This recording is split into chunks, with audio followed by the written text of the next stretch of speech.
Subscribe now and press the bell icon. Never. Voice को हिंदी में वाच्य बोलते हैं। वाच्य, और ये दो प्रकार के होते हैं। पहला होता है पैसिव वॉइस, बोले पैसिव वॉइस, और दूसरा होता है active voice. Active voice, passive voice को हिंदी में कर्मवाच्य बोलते हैं। कर्मवाच्य।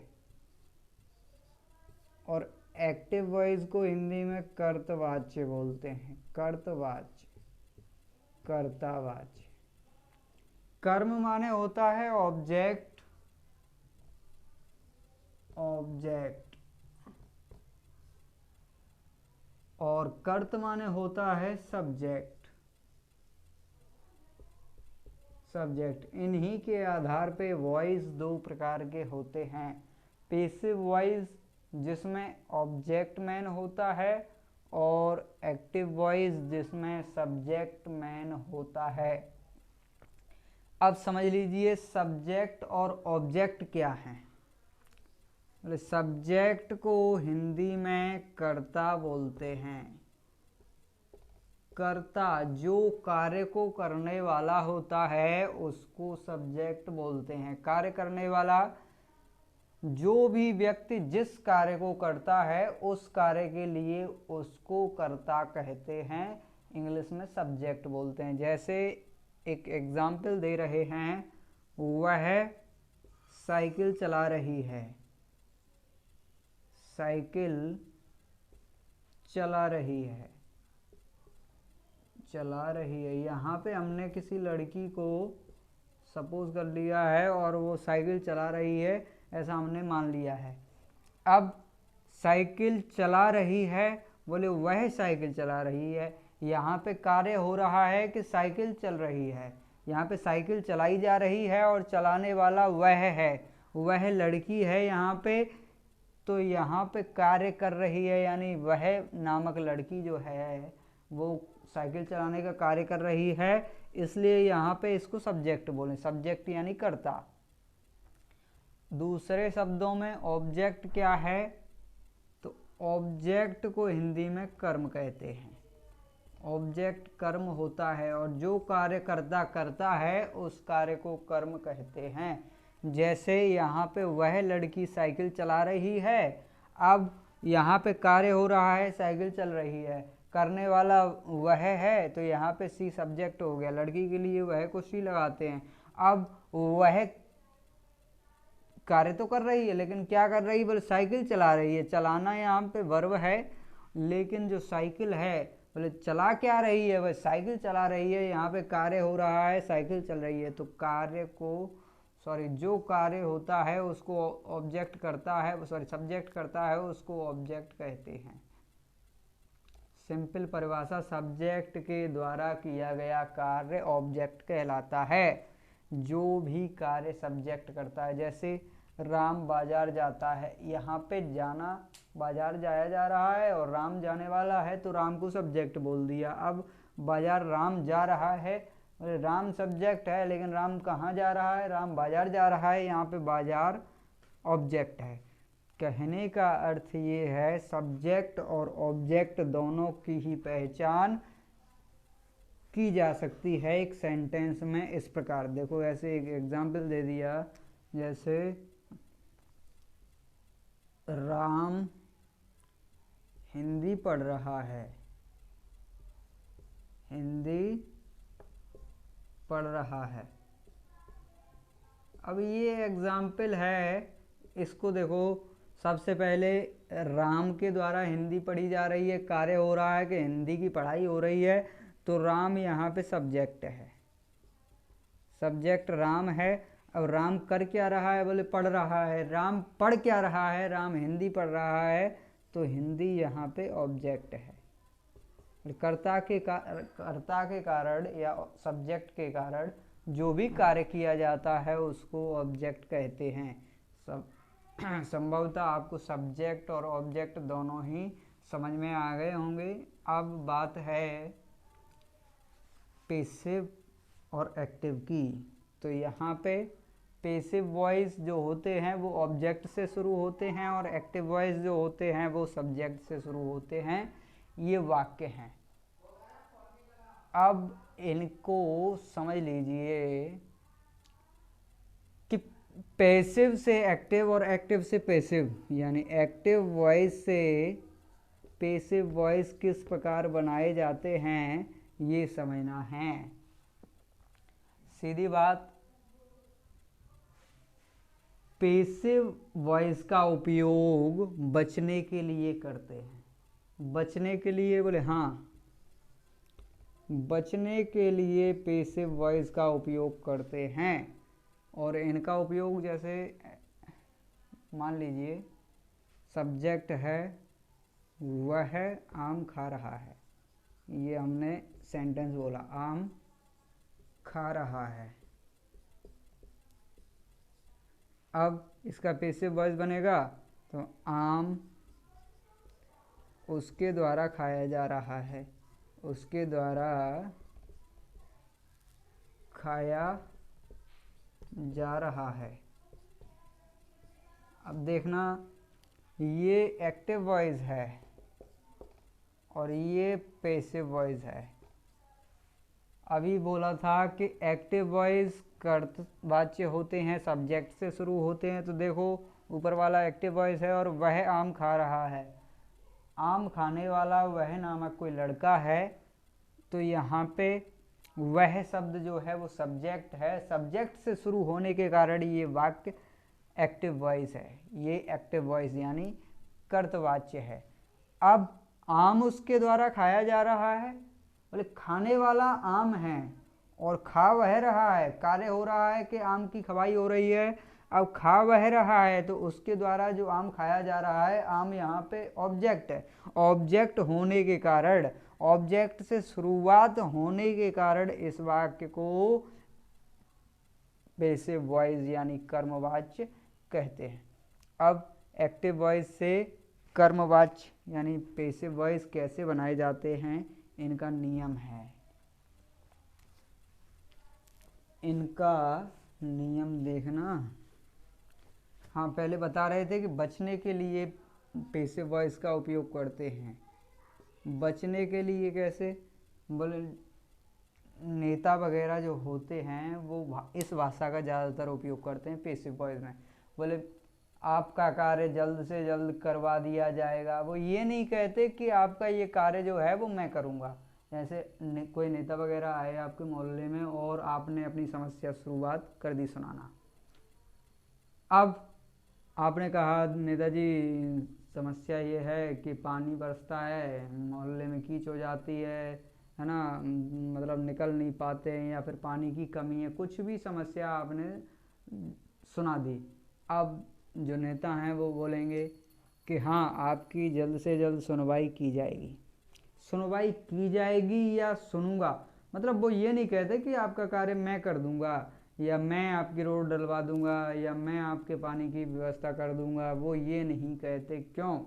बचना है यहाँ पे। बचना शब्द अगर वो ये कहेंगे तो नेक्स्ट पार्टी में यदि जैसे मान लो फिर दोबारा वो आएंगे तो वो जैसे काम नहीं हुआ तो जो जनता है वो कहेगी आपने जो कहा वो हुआ नहीं, अब आपको नेक्स्ट टाइम वोट नहीं दिया जाएगा। कहने का अर्थ बचने के लिए उपयोग करते। बोले आपकी सुनवाई जल्द से जल्द की जाएगी। की जाएगी बोले किसके द्वारा? जो पार्टी होगी वो। दूसरे शब्दों में ऐसे मान लीजिए आप अपने घर पे बैठे हैं और आपके यहाँ पे आपसे ही भूल हो गई, किचन में गए और दूध फैल गया। आपसे दूध फैल गया और तुरंत कुछ देर बाद मेहमान आ गए, आपकी मम्मी गई किचन में और चाय बनाने चली, तो उनको दूध नहीं मिला। वहाँ पे दूध वहाँ फैला डला मिला। अब वो पूछेंगे दूध किसने फैलाया, तो आप बोलोगे दूध फैल गया। मम्मी दूध फैल गया। दूध फैल गया कि दूध को फैलाया गया। अचानक से कोई भी कार्य नहीं होता है। ये ब्रह्मांड में जो यूनिवर्स जो है, यूनिवर्स यानी ब्रह्मांड में कोई भी कार्य अचानक नहीं होता है। ये फिजिक्स भी कहती है कि ब्रह्मांड में कोई भी कार्य अपने आप नहीं होता है। कार्य का फॉर्मूला होता है बल गुणा विस्थापन, फोर्स इनटू डिस्प्लेसमेंट। मतलब करने वाला कोई होगा। अब देखो, बल लगाया और बल की दिशा में विस्थापन मिला। बल लगाने वाला कोई होना चाहिए तभी कार्य होगा, और ऐसे ही बल लगाने से कार्य नहीं, विस्थापन भी मिलना चाहिए। खैर ये तो साइंस की बात है। हम ये बात कर रहे हैं कि कोई भी कार्य अचानक से नहीं हो सकता। दूध रखा है, अपने आप नहीं फैल सकता, उसको फैलाने वाला अवश्य ही कोई ना कोई होगा। दूध फैल गया नहीं, दूध को फैलाया गया। अब यहाँ पे नाम ले दिया कि मैंने दूध फैलाया है, तो वहां पे तुम्हारे पिटने की संभावना है। इसलिए यहाँ पे बचने के लिए तुमने दिया कि दूध फैल गया, पैसिव वॉइस का उपयोग कर दिया। दूध फैल गया, ये नहीं कहा कि मैंने दूध फैला दिया, पर दूध फैल गया। दूध फैल गया कि दूध को फैलाया गया? दूध को फैलाया गया।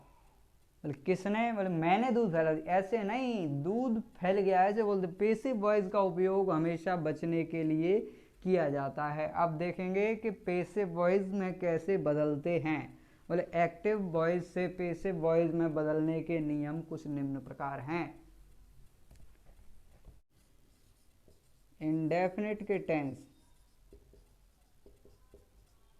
बदल जाते हैं कंटिन्यूअस टेंस में।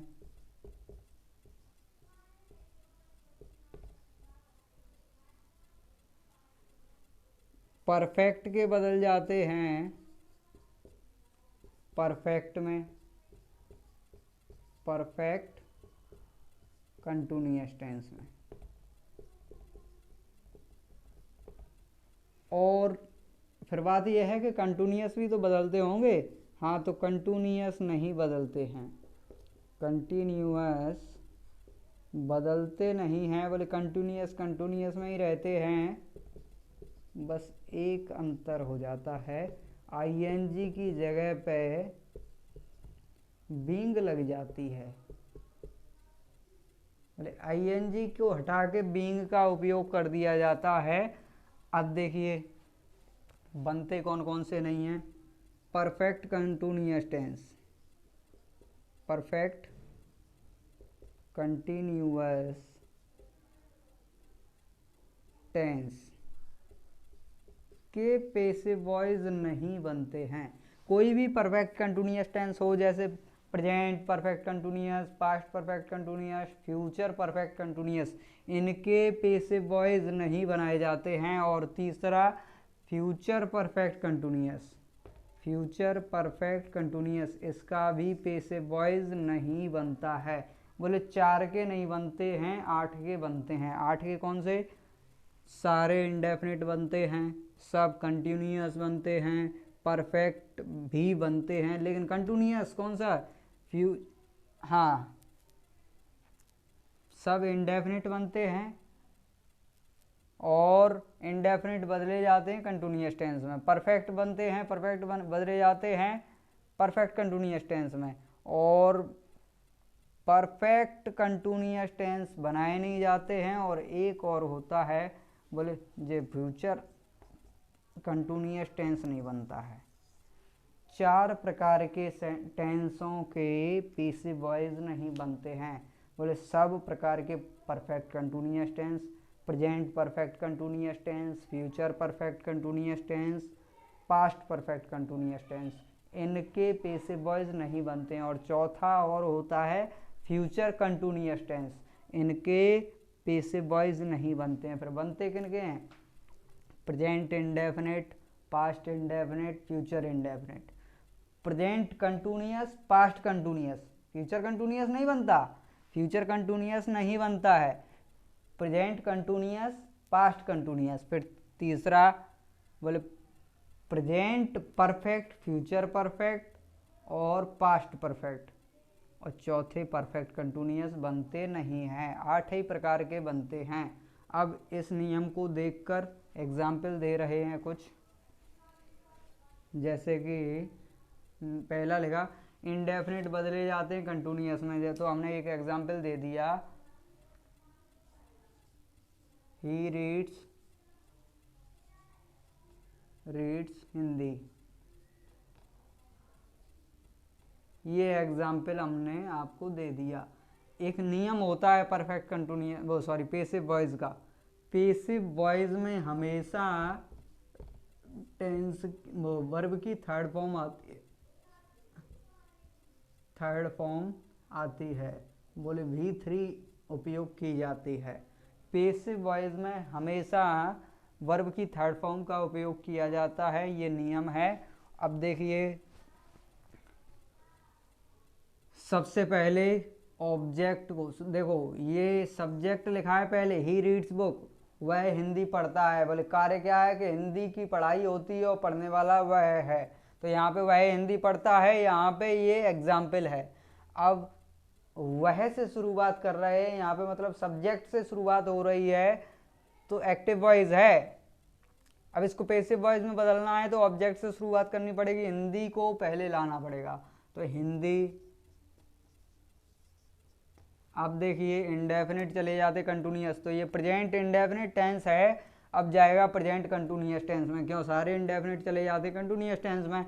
तो प्रेजेंट इंडेफिनिट की हेल्पिंग वर्ब होती है इज आर एम, यहाँ पे सिंगुलर के साथ इज लगा दिया, तो हिंदी इज। अब थर्ड फॉर्म का उपयोग करते हैं, तो V3 यहाँ पे रीड की थर्ड फॉर्म रीड ही रहेगी, रीड। और फिर उसके बाद सब्जेक्ट को ऑब्जेक्ट के रूप में लिखते हैं, लेकिन बाई लगा के, तो यहाँ पे बाई का उपयोग करते हैं। और फिर सब्जेक्ट यहाँ पे ही है, ही का ऑब्जेक्टिव फॉर्म हिम होता है, फुल स्टॉप। अब देखना है यहाँ पे कि ऑब्जेक्टिव फॉर्म और सब्जेक्टिव फॉर्म क्या होते हैं। तो सब्जेक्टिव फॉर्म और ऑब्जेक्टिव फॉर्म कुछ इस प्रकार से है। सब्जेक्ट, ऑब्जेक्ट,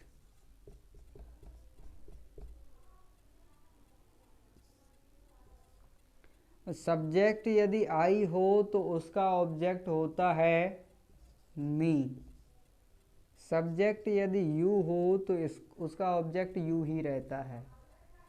सब्जेक्ट यदि दे हो तो दे का होता है देम। सब्जेक्ट यदि इट हो तो इट का इट ही रहता है। सब्जेक्ट यदि वी हो तो वी का अस हो जाता है ऑब्जेक्ट।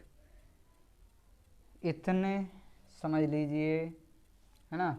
तो ये सब्जेक्टिव फॉर्म है। और ही यदि सब्जेक्ट हो तो ही का हिम हो जाता है, और सी यदि सब्जेक्ट हो तो सी का हर हो जाता है। ये सब्जेक्टिव फॉर्म और ऑब्जेक्टिव फॉर्म हैं। इनको समझने के बाद ही आपको एग्जाम्पल करना आएगा। अब जैसे मान लो मैंने एक एग्जाम्पल दिया आपको, they have done their work, full stop. ये सेंटेंस, पहले तो टेंस पहचानना होगा कि कौन सा टेंस है, फिर उसके बाद करना है। अब ये टेंस है प्रेजेंट परफेक्ट, है जब आती है और थर्ड फॉर्म आती है, वो प्रेजेंट परफेक्ट टेंस होता है। अब इसको बदलना है तो परफेक्ट टेंस बदल जाते हैं परफेक्ट कंटिन्यूअस में। संभवतः ये निश्चय है कि प्रेजेंट परफेक्ट है तो प्रेजेंट परफेक्ट कंटिन्यूअस में बदला जाएगा। क्यों, परफेक्ट टेंस सब बदल जाते हैं परफेक्ट कंटिन्यूअस में।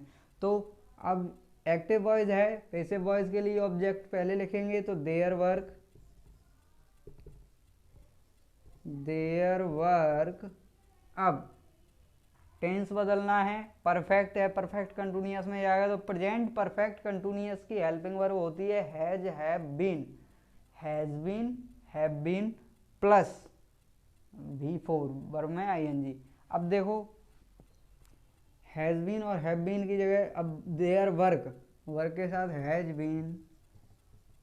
बीन का उपयोग करते हैं, देयर वर्क हैज बीन।